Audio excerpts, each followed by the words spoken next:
what happens after Leadership Brilliance? What happens after the conference? And the first thing I would say, inspiration. I'm inspired. I want to get into action. That's number 2. And I've got this leadership growth plan. That's kind of how we bring it all together. There's this blueprint for when I come back, what I'm going to do. But what I would say is, it doesn't stop there. It doesn't stop with the growth plan. We do some additional coaching, some additional support.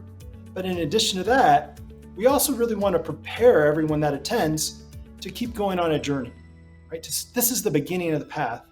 And I think you have a really great point of view on how leaders just kind of commit to continuing to learn, to continuing to grow. Open to sharing that a little bit, Stuart. Yeah, thanks, Carl. I think Leadership Brilliance in itself is really a spark. It's an impetus for ongoing learning and growth. And so next steps for our attendees really look like getting them into action around their leadership growth plan. So they're going to be developing over the 2-day period a growth plan, and they're going to get into action and get into conversation with their sponsor, the group that sent them to the conference. But the other part of that is that ongoing learning is a really important takeaway from Leadership Brilliance. So we get them the resources to begin that journey.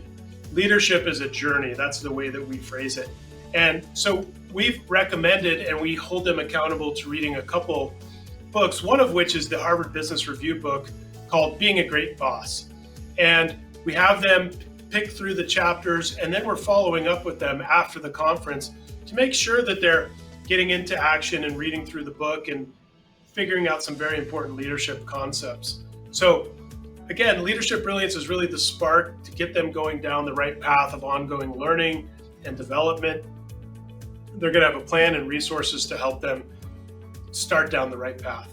I really hope you enjoyed our discussion and that content. If you did and you'd like to learn more, I invite you to check out leadershipbrilliance.com, come to one of our conferences, or reach out and let's get into a conversation about how we might be able to bring this content into your organization or your next event. Thanks.